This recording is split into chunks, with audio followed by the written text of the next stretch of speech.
Hello friends, आज मैं आपको सिखाऊंगा कि जावास्क्रिप्ट में न्यूज़ कैसे रखते हैं।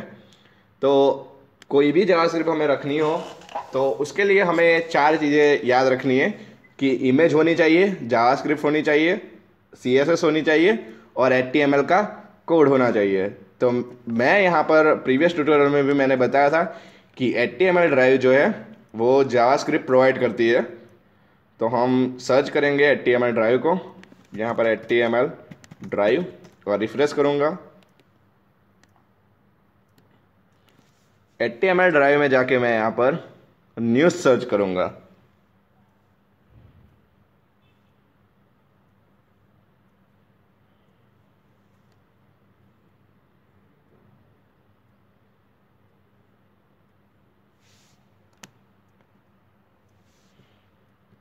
ये एचटीएमएल ड्राइव ओपन हो गई है और यहाँ पर मैं न्यूज़ सर्च करता हूँ। न्यूज़ सर्च होते ही यहाँ पर हमें न्यूज़ की जो जावास्क्रिप्ट है वो हमें दिखाई देगी। ये हमें न्यूज़ की जावास्क्रिप्ट दिखाई दे रही है। अब मैं यहाँ पर उसका डेमो देखूँगा। व्यू डेमो में जाके डेमो देखूँगा।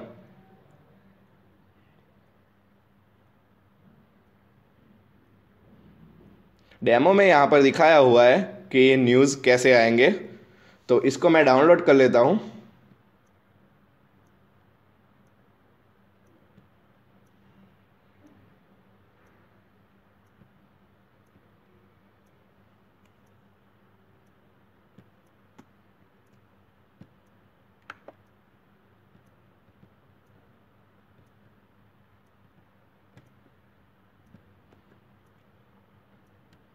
डाउनलोड पे क्लिक करते ही ये डाउनलोड हो जाएगा।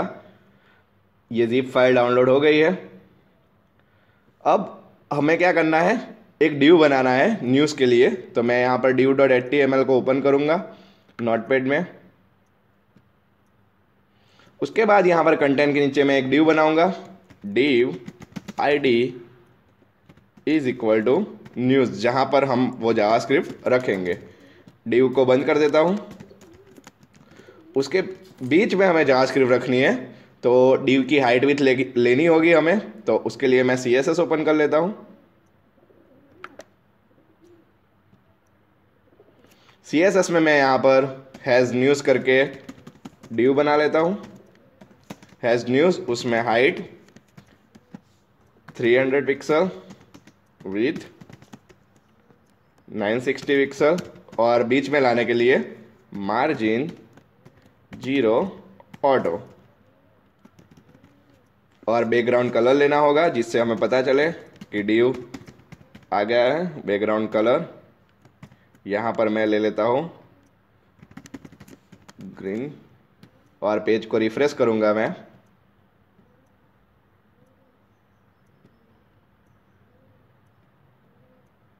यहाँ पर हमें डिव शो नहीं हो रहा है, तो हम देख लेते हैं प्रॉब्लम कहाँ पे है।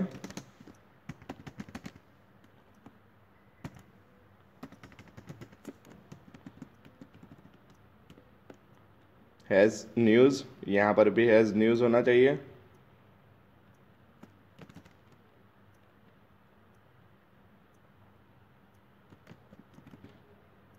हाइट विथ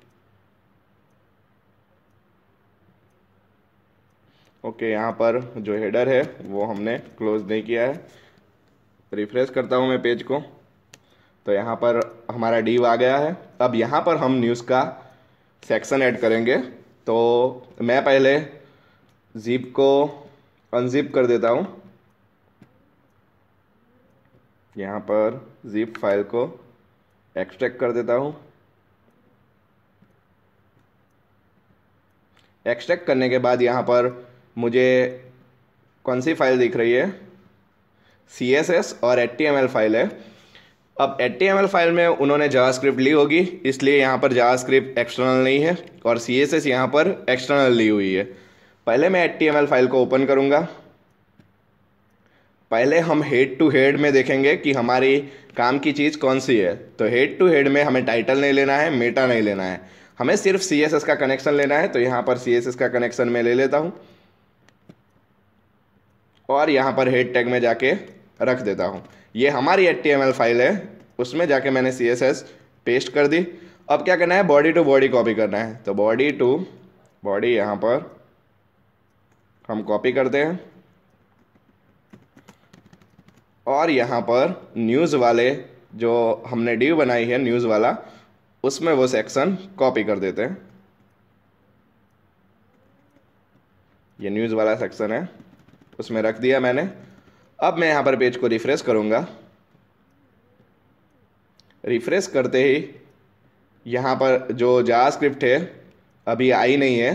क्यों नहीं आई? क्योंकि हमने CSS जो है वो फाइल रखी नहीं है। तो यहाँ पर CSS का कुछ भी यहाँ पर दिखाई नहीं दे रहा है कि CSS हमने इफेक्ट नहीं दिख रही है, क्योंकि हमने CSS का कनेक्शन नहीं करवाया है। तो यहाँ से हम CSS ले लेते हैं। पहले CSS कॉपी कर दी और यहाँ पर हमारे फोल्डर में पेस्ट। अब मैं पेज को रिफ्रेश करूँगा तो यहाँ पर आप देख रहे हो जैसी न्यूज़ वहाँ पर दिख रही थी वैसी न्यूज़ यहाँ पर दिख रही है। हमें ये मोर स्क्रिप्ट एंड CSS स्टाइल नहीं चाहिए, तो मैं यहाँ से CSS में जाके निकाल दूंगा। तो उसकी CSS ओपन करते हैं हम।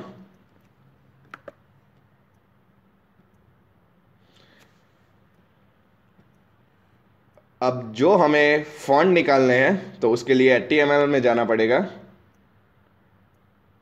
HTML में जाने के बाद यहाँ पर मोर स्क्रिप्ट एंड CSS स्टाइल लिखा हुआ है, उसको निकाल देते हैं हम। जो चीज़ हमें नहीं चाहिए वो निकाल दी हमने। अब मैं रिफ्रेश करता हूँ तो यहाँ पर जावास्क्रिप्ट आ गई है। अब हमें ये वाइट बैकग्राउंड नहीं चाहिए, तो भी हमें CSS में जाना होगा, उसकी सिंपल टिकर डॉट CSS, जिसमें बैकग्राउंड कलर और वो सब लिया होगा। तो वो कैसे चेक करना है हमें? तो यहाँ पे राइट क्लिक करना है, इंस्पेक्ट एलिमेंट में जाना है, कौन सी लाइन में बैकग्राउंड कलर लिखा हुआ है उसको सर्च करना है। तो यहाँ पर टेक्स्ट में बैकग्राउंड कलर लिया हुआ है, उसको निकालते हैं हम। देखो यहाँ पर बैकग्राउंड कलर निकल गया है। तो यहाँ पर जाना है हैज़ टिकर DD क्लास में जाना है। तो यहाँ से Ctrl+C करना है हमें और यहाँ पर Ctrl+F करके Ctrl+V, जिससे कि हमें वो ड्यू मिल जाएगा। उसकी प्रॉपर्टी में जाके हमें बैकग्राउंड कलर निकालना है। तो यहाँ से बैकग्राउंड कलर निकाल लेते हैं हम। तो बैकग्राउंड कलर उसका चला जाएगा। मैं पेज को रिफ्रेश करूँगा तो यहाँ पे बैकग्राउंड कलर निकल गया है, सिर्फ टाइटल का ही बैकग्राउंड कलर आ रहा है। अब हमें ये लाइन नहीं चाहिए जो बीच में आ रही है, तो उसको बॉर्डर लिया हुआ है उन्होंने, तो वो हमें निकालनी हो। तो यहाँ से हम बॉर्डर बॉटम निकालते हैं तो यहाँ पर इफेक्ट दिख रही है। बॉर्डर लेफ्ट भी निकाल देते हैं। बॉर्डर बॉटम निकलने से हमारी जो बॉर्डर है वो चली जाएगी। तो कौन सी लाइन में चेंज करना है हमें, कौन से ड्यू में, हैज़ टिकर और DD क्लास में। तो Ctrl+C और Ctrl+F करके Ctrl+V, यहाँ से हमें बॉर्डर बॉटम निकाल देनी है। तो मैं यहाँ से बॉर्डर बॉटम निकालता हूँ। यहाँ पे बॉर्डर बॉटम, यहाँ से मैं जैसे ही बॉर्डर निकाल दूंगा बॉर्डर चली जाएगी। आप देख रहे हो कि बॉर्डर चली गई है। अब इसकी हाइट भी हमें चेंज करनी हो तो यहाँ पर उसी CSS में यहाँ पर चले जाना है। विड्थ यहाँ पर दी हुई है। जैसे मैं 300 पिक्सल करूँगा, यहाँ पर 300 पिक्सल दिखाई देगा। देखो जो न्यूज़ वाला सेक्शन है वो 300 पिक्सल में दिख रहा है। तो इस तरह से आपको आप जावास्क्रिप्ट सेट कर सकते हैं। अगर आपको बैकग्राउंड कलर नहीं चाहिए तो मैंने बताया बैकग्राउंड कलर निकाल सकते हो आप। इंस्पेक्ट एलिमेंट में जाके फॉन्ट साइज चेंज करनी हो तो फॉन्ट साइज भी चेंज कर सकते हैं। मैंने CSS सिखाया हुआ है कि उससे हम चेंज कर सकते हैं। तो जावास्क्रिप्ट के लिए 4 चीज़ें इंपॉर्टेंट है: इमेज, CSS, जावास्क्रिप्ट और HTML का कोड। उससे ही हम जावास्क्रिप्ट का कनेक्शन कर सकते हैं। अगर ये जो हमने CSS ली हुई है, ये CSS अगर हमारे CSS नाम के फोल्डर में होती तो हम उसका पाथ कैसे लेते? तो पाथ चेंज करना भी हमें आना चाहिए, क्योंकि कई बार क्या होता है कि हम CSS नाम के फोल्डर में CSS रखते हैं, बाहर रखते नहीं हैं। तो उसके लिए मैं यहाँ पर एक फ़ोल्डर बनाऊँगा CSS, जिसमें मेरी CSS रहेगी। जो न्यूज़ वाली CSS है वो, उसको मैं यहाँ पर पेस्ट कर देता हूँ। पेस्ट करने के बाद यहाँ पर पाथ क्या रखना है हमें, css/simpleTicker.css। तो रिफ्रेश करता हूँ मैं, तो हमारा पाथ सही होगा तो CSS आ जाएगी, अगर पाथ गलत होगा तो CSS चली जाएगी, क्योंकि हमने CSS कहाँ पे रख दिए, CSS नाम के फोल्डर में। तो यहाँ पर CSS/ लिखना ज़रूरी है, जिससे कि हमारी CSS शो होगी। Thank you for watching this video.